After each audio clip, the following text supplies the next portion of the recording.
Hey everyone, in this video we're going to talk about Facebook ad psychology for lead generation. Now, before we go any further, I want to talk about why I'm categorizing this one as lead generation, because you're going to see that I took a lot of examples here of ads from Adspresso, again helping us out here with some great ads that they've compiled and are sharing publicly.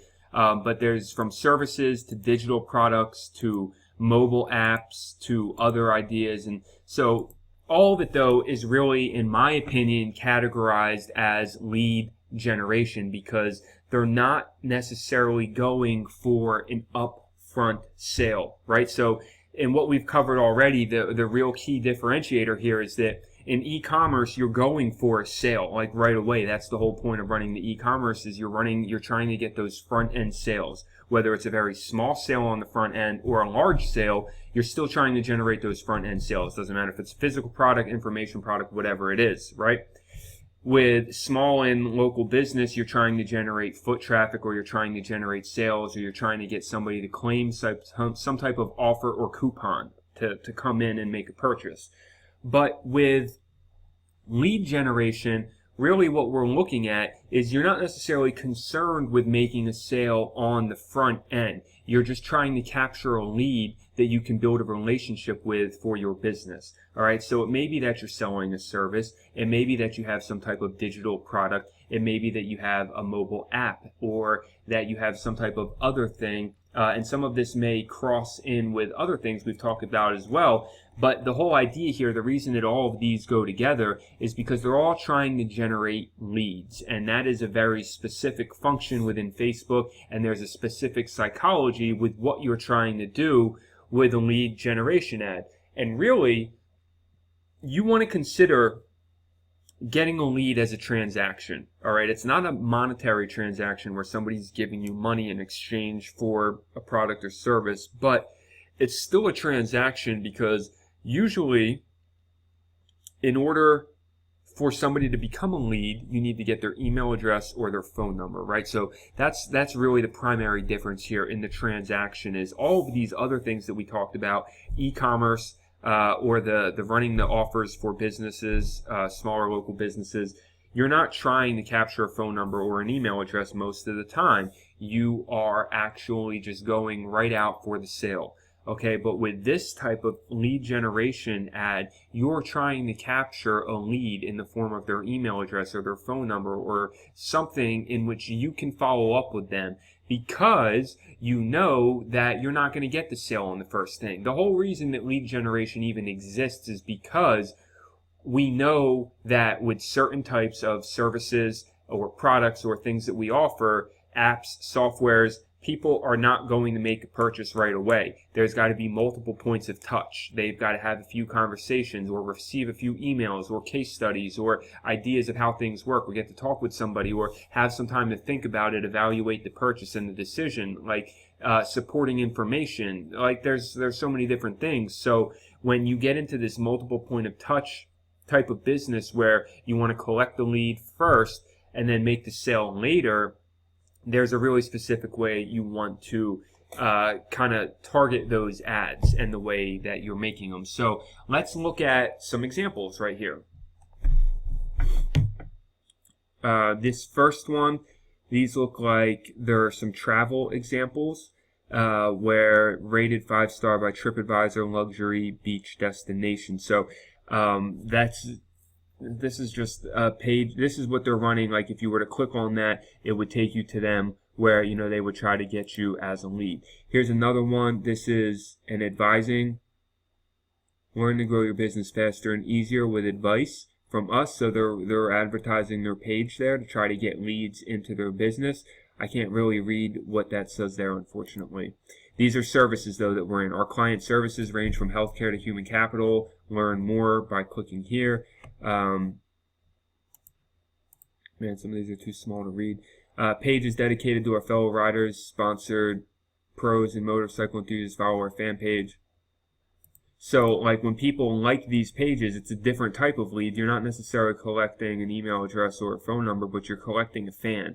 If they like your page, now they're in contact with your business. You can use your page likes to retarget them. You can use engagement on your posts to retarget them. So it still is a lead. It's a very subtle lead, but it's still a lead for your business, and it's important to understand that, because the value of the transaction may be very low. Like it's not necessarily worth any money, but it is in a sense, because once you start to understand the value of having a fan of your business, or the value of an email address to your business, then you realize that those actions really do have specific values. And so whether you're building up a fan page on Facebook, that's an asset for you, or you're building an email list off Facebook, those are both assets, right? So, and people may say, oh, well, if you have an email address, it's a more direct form of communication, and and that may be true, but still, you can communicate with people through Facebook based on them liking your page, because they'll see your post, and you can run ads specifically to people who like your page, right? So you will see them, and they can unlike your page just like they can unsubscribe from an email very easily. So it's the same thing either way, really. It is a lead, make no doubt about it. There is a transaction happening. It's just a very simple transaction where all they do is they like your page. But you can see that there's still a little bit required of that, right? Where you still have to let them know why they should. Why should they care? You can't just stick an ad in front of them. You have to give them some type of benefit.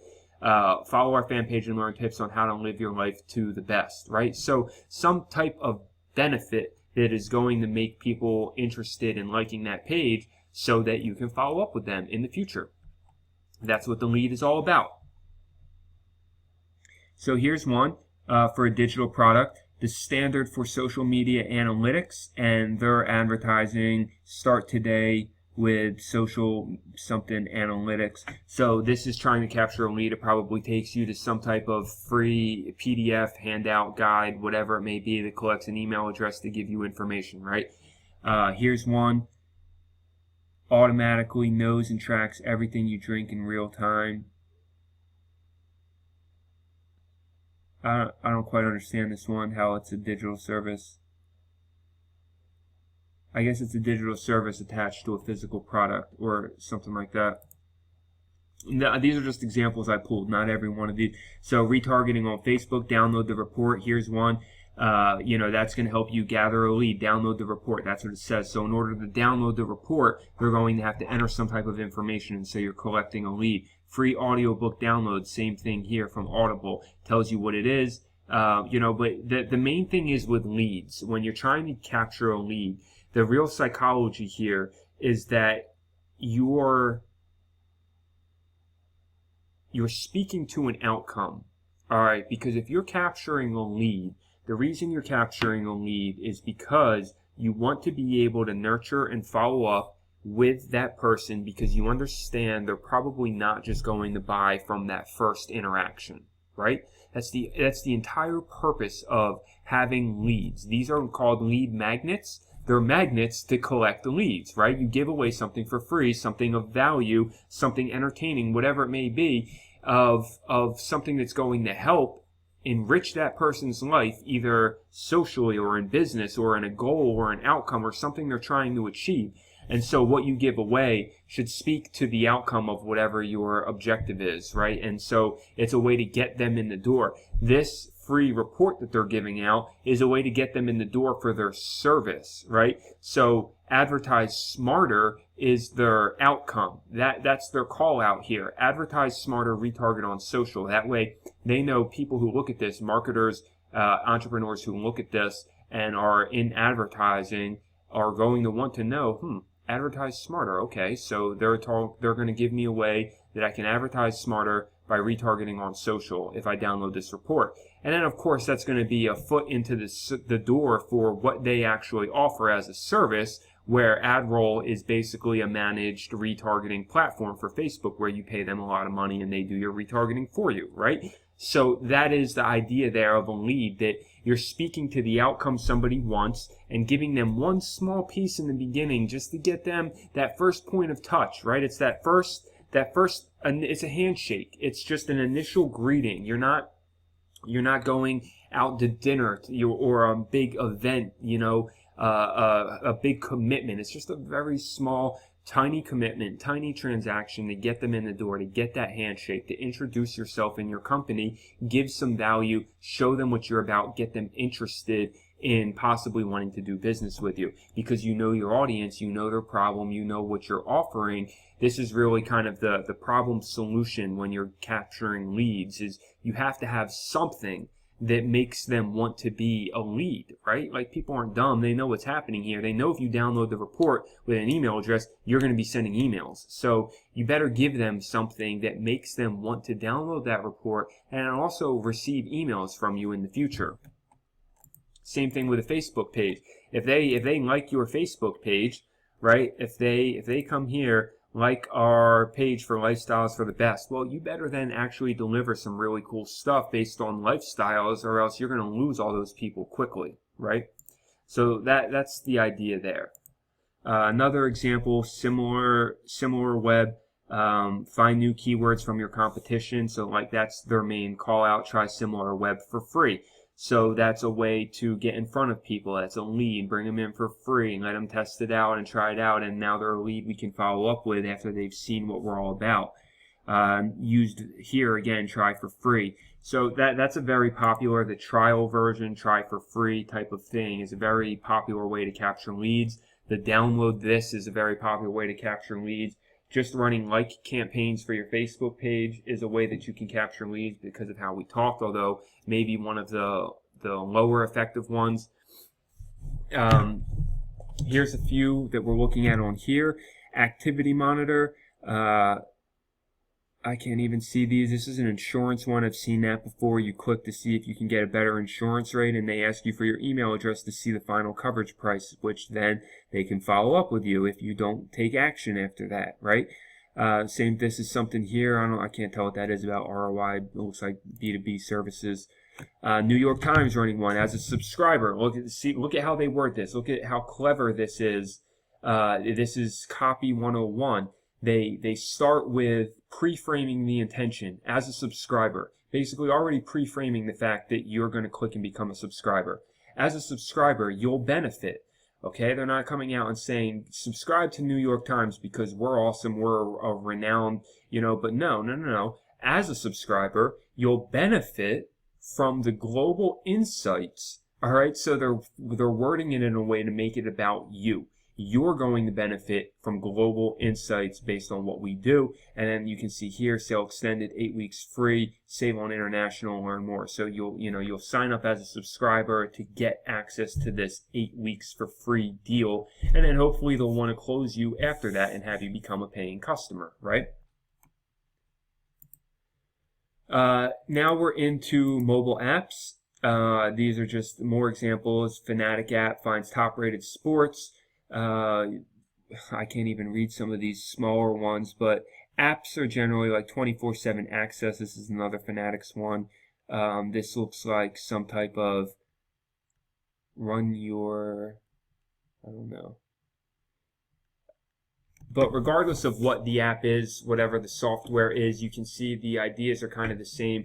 They're running install now type of apps, and those are leads as well, because you're installing a software on your phone. It's going to require they're free, I'm sure, but maybe they have paid upgrades and such, and that's that free version of getting in the door, getting you as a lead. This is a really powerful way. Now again, you may not have anything to do with mobile apps, but I'm covering all the bases because these all fall under lead generation in some way or another. So this is a really powerful way of getting a lead, because they're installing the software for free. They're going to try it, that free trial method that eventually is supposed to lead to some type of paid method.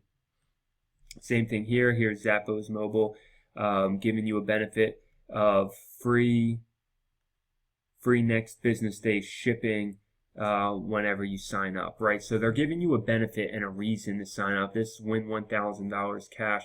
Like there's some type of benefit that is really speaking towards the outcome of what you would want from that business. So from Zappos, if I'm interested in Zappos, I'm interested in getting shoes, right? So free next day shipping by installing the app on a pair of shoes, well, that's pretty cool. That gives me exactly what I want, a quick way to get a new pair of shoes.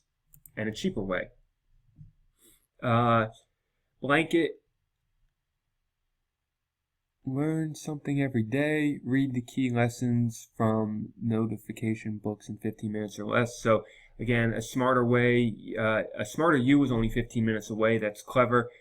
Just delivers insights every day. These are others. These are like blogs. So if you run some type of blog post or online brand, again, you want to capture leads by just bringing traffic in and then hopefully having well-crafted pages. Remember, I talked about this in the last video, but you may not have watched that. A lot of it's two parts. It's what happens before the click and what happens after the click. So all of these ads are designed to get people to click and turn into a lead, right? Like this is just designed to get that first click, get that interaction, get people interested. After the click is when you have to have it set up to convert the lead, right? Whatever your landing page is, whatever your free trial page is, whatever your app page is, whatever your blog page is, it needs to be set up in a way that's going to capture that lead, which again is a different video. But right now we're just looking at the ads and understanding the psychology of running these ads on the Facebook platform, what they look like, what makes it successful. Again, you can see a lot of it's based on image, very direct call outs, letting you know the benefits, speaking to the outcome of why you would want to sign up. Now, these are a little bit more simple, like a blog post like this. Irish Canadian beef stew. Jennifer has always been so beautiful inside and out. I'll support her no matter what. J-Lo's got a dirty little secret. You know, like sometimes people call this clickbait. I don't know what it is, but you see this on the tabloids. You see this on magazine covers all the time in the store. They come up with these headlines that are very enticing, right? Now, maybe not to me. I don't care about Jennifer Lopez. Maybe you don't, but to people out there who are like e-news, celebrity gossip type people that love to follow the trends in the Hollywood, and they're going to eat that up. They're going to click on that, and then if it's a well-constructed blog page or post or whatever it is, and it's not clickbait, it actually delivers what it says it's going to deliver, J-Lo's little secret, and it's a real secret that is a real thing, then they have a chance to now take that person and turn them into a fan of their blog and maybe get them to sign up to their newsletter or something, where now they're a lead for them to try to sell something in the future. So you see all of these based on value first, okay? The psychology is value first. Give something for free that the person's going to want, they're going to want, love, or need, and you're going to create an ad that's just a very simple snippet to let them know, hey, get this thing you want, love, or need right here, all right? All you need to do is become a lead, sign up to get it, whatever it may be. Few more examples from iMotors. These look like resorts here on the side. They're collecting leads. Whether somebody actually goes through and pays right now isn't necessarily their concern. They want to get people interested and understand that for a vacation or a car or something, they may have to follow up with them a few times. But I guarantee these pages here are not trying to go make the sale directly. They may have an option. Of course, you always want the option for somebody to buy right away if they want to, but that's only going to be maybe 1% of people, right? 1% of people buy the first time they see something. Okay, most people are going to think about it. They're going to require multiple visits and touches and pieces of information. And so you want to get that lead first. You get them interested, you get them to click, you capture the lead, and then you follow up with them however you're intended to follow up with them when you established your marketing goal in the beginning. Here's another one. Women get it free. My daughter showed me this. You won't believe what they sent me. Free for all, 6 million users get free samples without, and so it builds the suspense. So you can see the psychology of some different ways, like these blog posts a lot of times, that's the way they have to get people. They have to create that suspense headline that is going to get people to want to know more.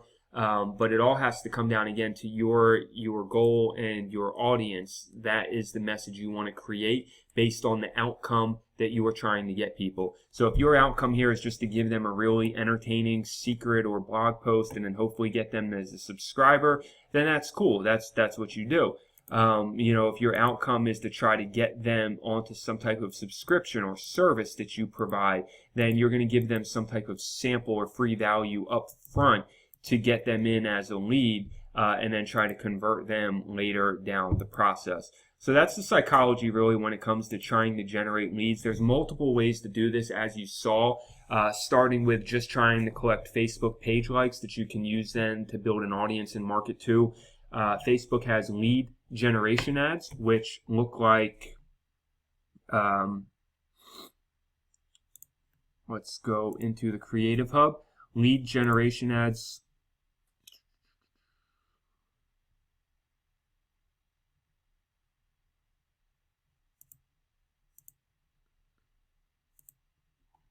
I know we saw them in here.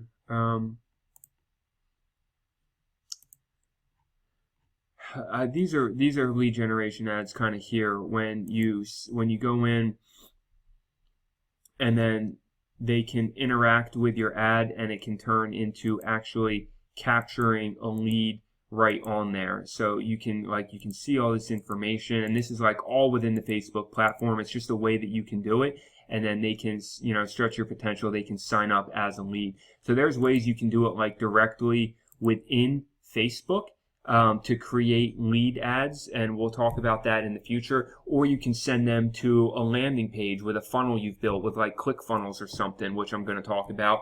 Or you can send them to a website and you can pixel them on your website. That way you can, so there's a lot of different ways you can do it. We're going to talk about that, but right now I just really wanted to go through the psychology of understanding that lead and understanding what those types of ads look like and really what you're trying to accomplish. All right, so that's everything, and that really wraps up this section here for the different types of ads psychologies that we have that I wanted to cover. And then in the next video, we're going to start talking about your sales funnel and understanding your value ladder as a business.